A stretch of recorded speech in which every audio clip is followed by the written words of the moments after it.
Viraj, your startup, Monk Entertainment, is into influencer marketing, social media management, digital marketing and advertising, podcasts, video production, etc.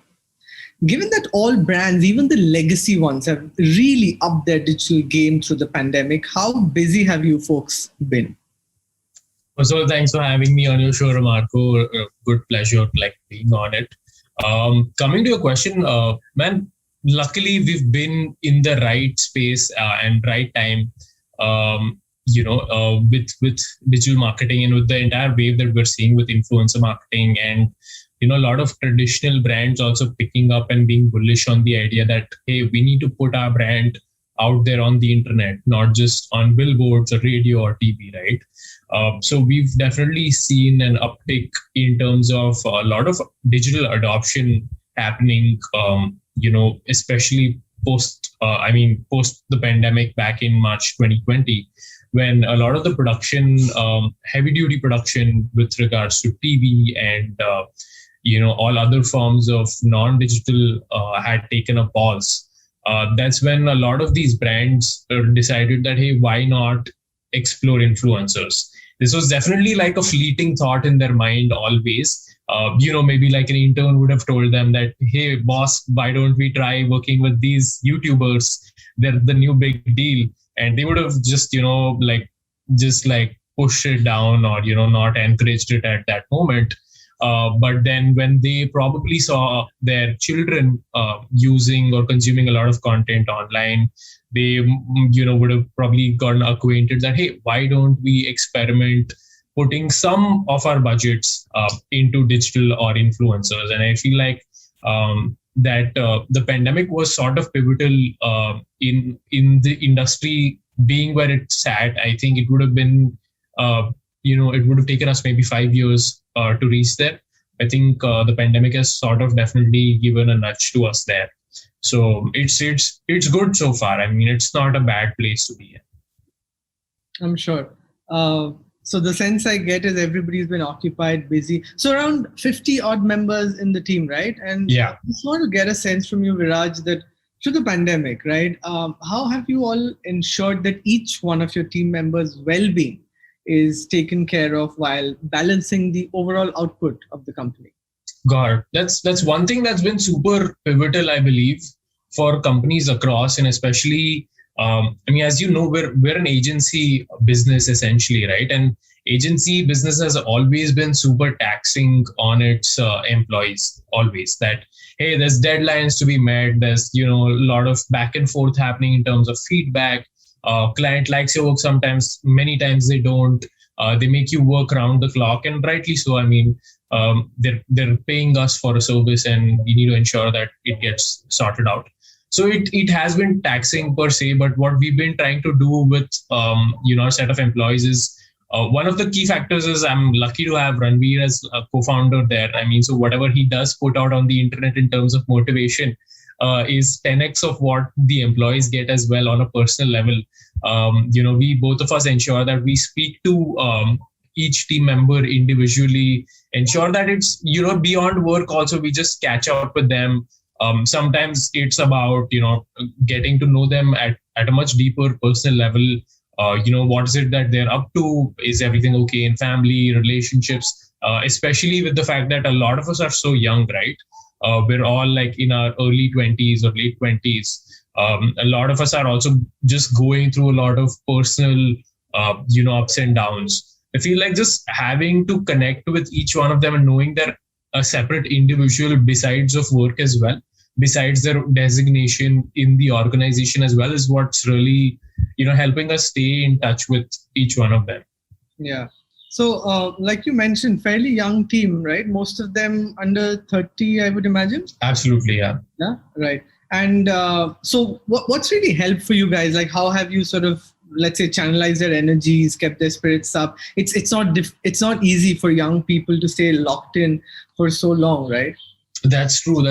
So what we do is, again, like a lot of the other companies, we've been trying to hold a lot of virtual conversations, a lot of virtual games as well, that really just bonds. And I mean, I used to find this super cliche that, hey, oh, this is just like a check in the box for the HR to do. But very honestly, playing games together, just we host some concerts. Sometimes we bring in a musician, or we bring in some industry experts just to learn and have fun, right? So I feel like that's really helped people unplug themselves from an absolute work mode a lot. So that's what really has worked for us. Right. Viraj, there's so much talk around hustling and disrupting in the startup ecosystem, like all the time. Right. Do you think mental health and general well-being sometimes tend to get ignored, both for founders and employees? Big time. And I used to be one of those guys who used to work even on the weekends, right? I mean, early days of the startup, had to do a lot of things by myself and try to organize and, catch up on the backlog.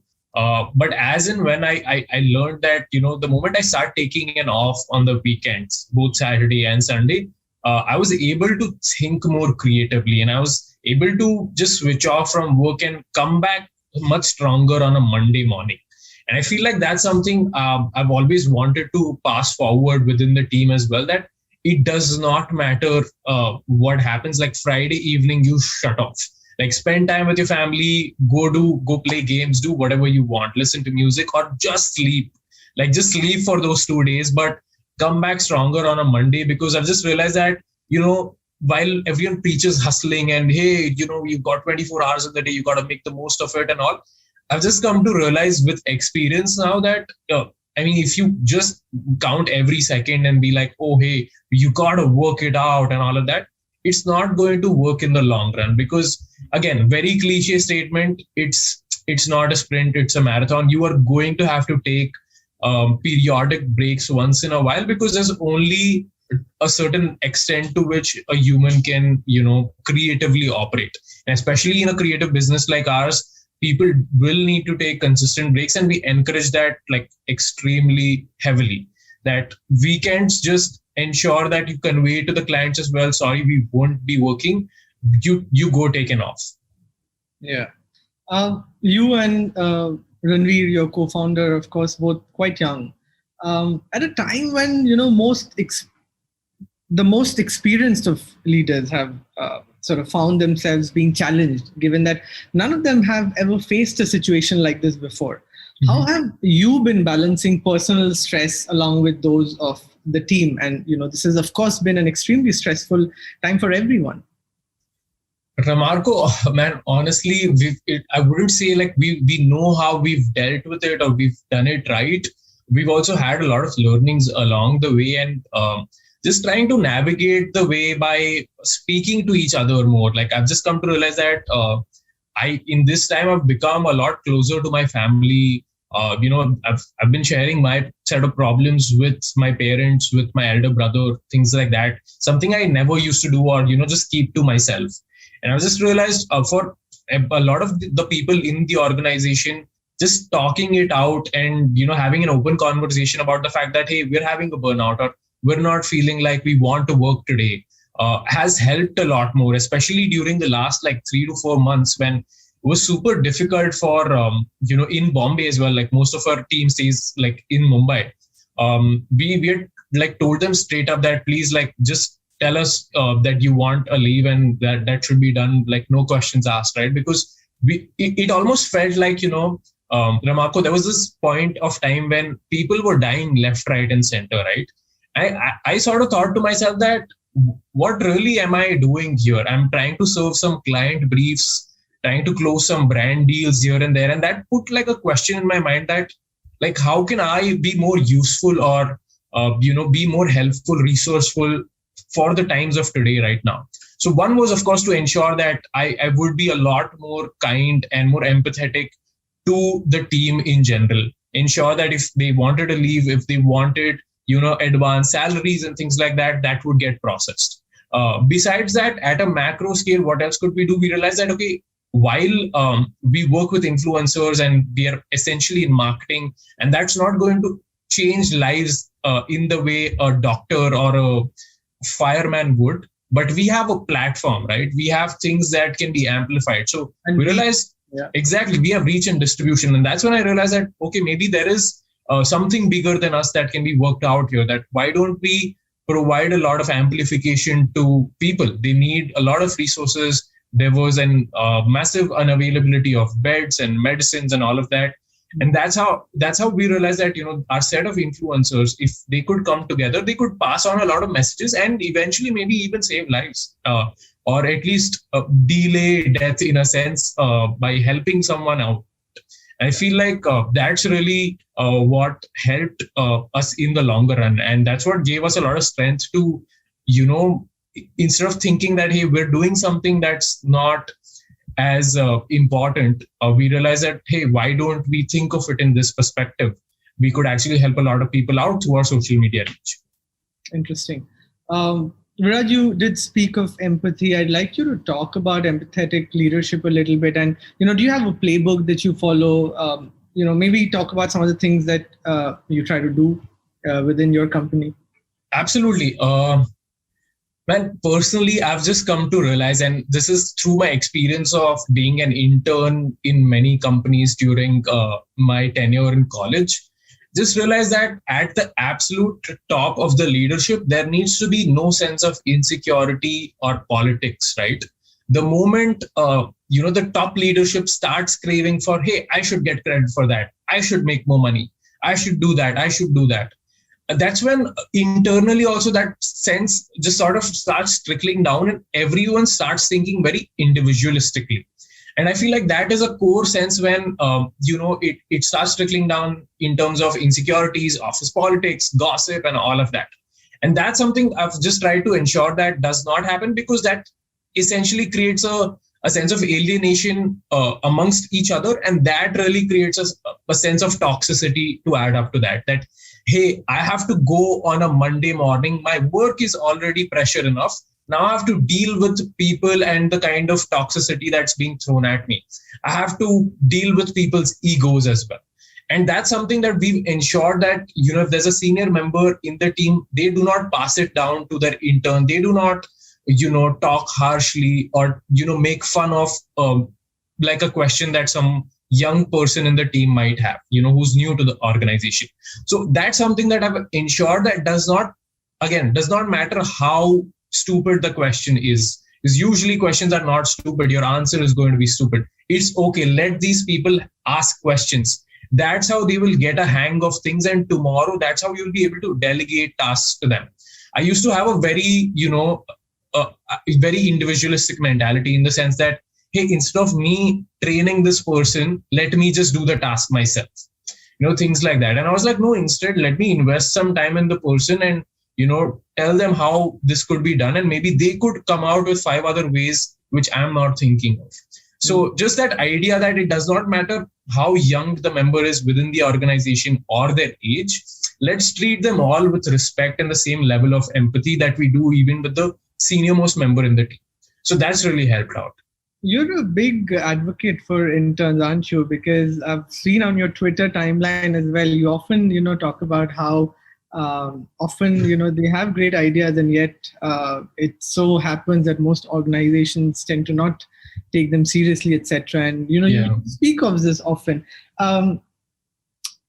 Does this come from any sort of personal experiences when you were an intern?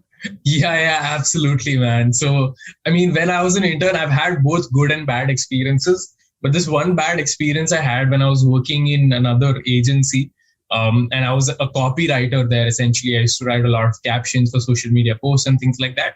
I was just like looked down upon a lot. That, hey, just do your work. Don't give other ideas. Just do what you're asked to do. And I was like, and I didn't like that, because I had a lot of cool ideas. I wanted to do sales as well. I wanted to bring in more clients for the agency as well. That would have only helped them make more money. And I was like, they shouldn't have done that, because they didn't have anything to lose, but only to gain. So, and at that moment, I realized that, if I ever do run my own company or organization, I will never do this. Like, point blank. This is never going to happen within the company, because I know that the moment I disrespect or discourage this specific young person, they like it takes a while to get rid of that. Honestly, for you to shed that idea that you can also that you are nothing, that you are just like a pointless person in a big organization. And I feel like that's really helped me create a more like equitable environment within the company, that everyone needs to have a voice, and the best ideas sometimes definitely come from the interns. And I'm not just saying it, this has happened within our company. Right. So, of course, you all have been working remotely. How's that worked out for you guys? I mean, if you could talk about some of the pros and cons, and there are a bunch of studies out there. Some say that it makes people more productive, and there are others that say otherwise. What's been your personal experience like? I mean, personally, see, it's not all just about being productive, right? It's about being productive in a very sustainable way.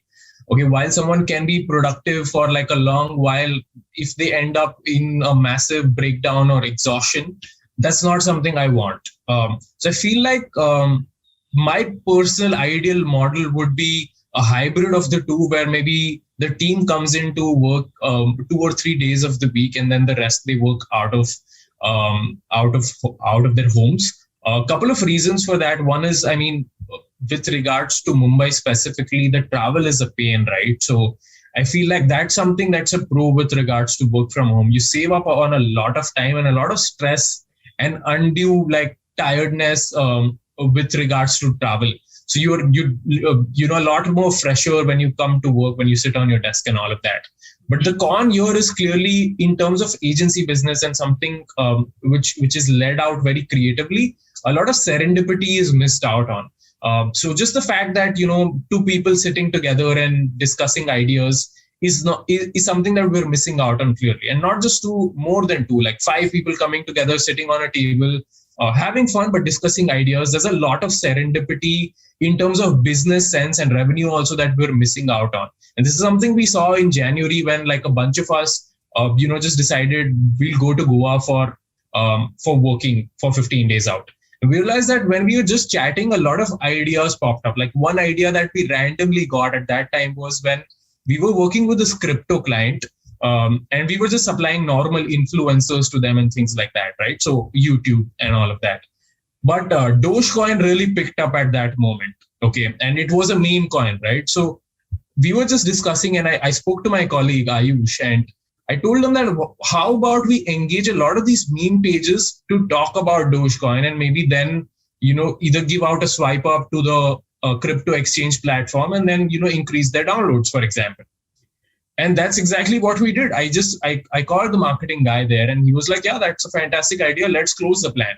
And within a span of 30 minutes, we closed a decent plan. It got us good revenue, and it was a fantastic activation.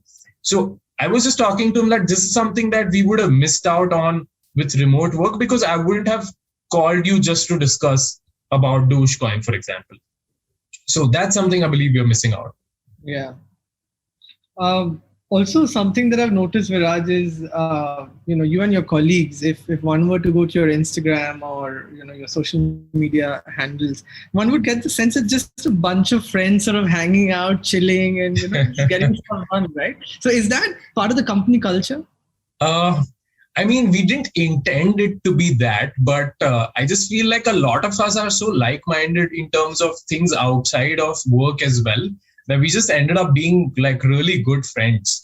And I feel like after a point of time, when you spend so much time with each other, there's bound to be that kind of relationship with them. And yeah, there's definitely a lot of banter. That is something I can guarantee. There's a lot of harmless banter between amongst each other, and I feel like that's something. I think having a sense of humor is super important, man. Very honestly, and learning how to take a joke is super important.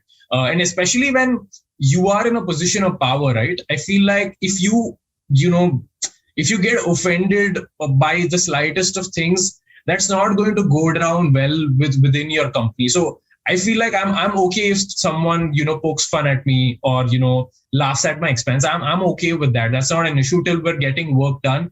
Let's all, poke fun at each other in a very absolutely harmless way, which is not offensive as well. So I feel like just that camaraderie builds in a lot.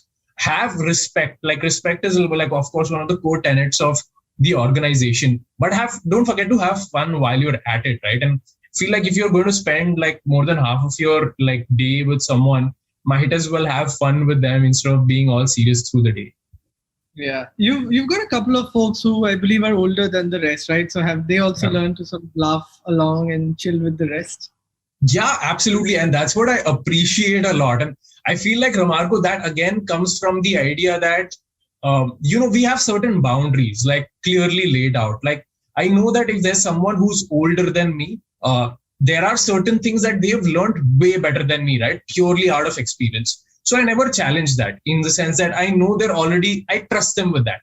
So trust again is another like crazy factor. This is something I tweeted out as well, that the way I work is I like to trust the person 2 times. And if they betray my trust the 3rd time, I know it was intentional. So then they're out. But in most of the times when they do not break that trust, that relationship blossoms so beautifully. It's fantastic. Sounds like something Robert De Niro would say the 3rd time. That's true. Yeah. Okay. You spoke about the flexible hybrid model of working. Now, several companies have adopted it, are talking about it. The likes of Google, etc. They've spoken about how even in a post-pandemic world order, they're likely to sort of stick to that model. What's it going to be like for you guys? Are you sort of open to experimenting with that kind of stuff where you come into the office maybe a few times and then the rest you work out of home, or you sort of catch up somewhere outside of work? No, that's true. I feel like I am personally very keen on the hybrid model, and maybe 2 or 3 days of work, from the office should be good enough. Again, that's purely to build out that one, it's an old habit naturally, so just to take that forward a little bit. But the other is just to build that sense of camaraderie within the team, right? When you're like meeting each other in person, there's just like a better vibe and better bond that's created, and it just like reflects and trickles down in your work relationships as well. So I feel like that's one aspect we want to try out, and hopefully once the trains and the locals start out, we will start working out of our workspace. And then figure out what's the hybrid model. Do we need 2 days of working or 3 days of working from the office? Yeah. Now, through this pandemic, as you all have worked from home, you did sort of touch upon burnout, right? I mean, that can really be brutal. And we've seen that across companies. So what have been your learnings on how to address this, burnout issue? Man, I just honestly switch off on weekends. So a lot of my personal work happens through calls, a lot of deal making, a lot of speaking to clients, speaking to influencers. A lot of that happens purely on the phone, right? So for me, a lot of phone call fatigue is very prevalent. Like it happens all the time. Once my day ends at about like 9-10 p.m., I'm done. Like I cannot speak to people. I do not want to get on more calls. I do not want to do any more catch up, which is why I prefer texting a lot more at that time. So I ensure that I switch off on weekends, and I try to, keep doing what I personally enjoy. So if it's either like, I really like to engage myself into music through the day. It keeps me in the groove. So I have my earphones on and listen to music through the day when I'm working, writing out emails, things like that. On weekends, I'm sleeping most of the time, very honestly, or now more so spending time with family or friends and things like that. So that's really helped me switch off. One other thing that has helped me switch off is I just learned how to drive. And I just, now that there's no curfew in Mumbai as well, I just take the car out sometimes and, just like switch off again, put on some music, but just drive my way to glory and not come back for another hour or 2. So, and is this something that, you sort of encourage your team members to do as well, to completely cut off and switch off over the weekend and beyond, let's say a certain time on weekdays as well? All the time. I mean, especially on the weekend, I just tell them, I don't care. It's okay if the client, like, just tell the client that Monday is when you'll be coming back. They're not going to drop their contract because of that, unless it's absolutely urgent, where some post has gone up and there's some like major error within that. Sure, make that work. But besides that, just ensure that you convey it to the client that, hey, Monday mornings is when you'll get back. And, just be with yourself, or like spend time with your family. Because again, the thing that I've seen, Ramarco, here is way too much burnout. And the thing is that the moment you're burning out, right, your job is now feeling like a job. And the moment that starts happening, there's a lot of there's no motivation to work in. Like, there's just like, it's again, you start questioning what you're doing. What the hell am I doing here? Like, what is my life? And there is no creativity being induced in your work then. And that's why I feel like it's all correlated. The more you're burnt out, the lesser the creativity, the lesser you feel like working. So it's okay, take some break once in a while. And it's not going to hamper business, trust me. Like, I mean, we have a good enough relationship with our clients to ensure that they're not going to banish us if we don't respond on a Sunday. Yeah. Before I let you go, Viraj, one last question. I want to know, whether it's, I mean, your views on this, whether it's okay for leaders to show vulnerability, and everybody has been vulnerable, at a time like this. Big time. I mean, okay, so there's two ways I think of this right? So one is, don't be fake. Like you are not perfect, right, as a leader. So put that out. I mean, you are going to make mistakes. There are going to be things that are going to be messed up because of you. And it's okay to address that. And it's okay to inform your team about those things. That's fine. Where I feel like leaders should not, showcase absolute vulnerability is when the company is, facing through some grave issues, which you feel can be solved at your own level, right? So, I mean, ensure that you maintain transparency, but do not generate panic within the team. The moment a leader panics, the team will panic. So I feel like vulnerability should be shown in terms of transparency, not in terms of inducing panic and fear. Because the moment the leader gets, like their spirit gets shattered a little bit, in general, it will reflect on the team. And I feel like that's how leaders should, balance out their vulnerable side in front of the team, for sure. Well, I think you've put that very beautifully and eloquently. Some very interesting takeaways there, Viraj. Thanks so much for joining us on the show. Always a pleasure chatting with you. Thanks so much, Ramarco.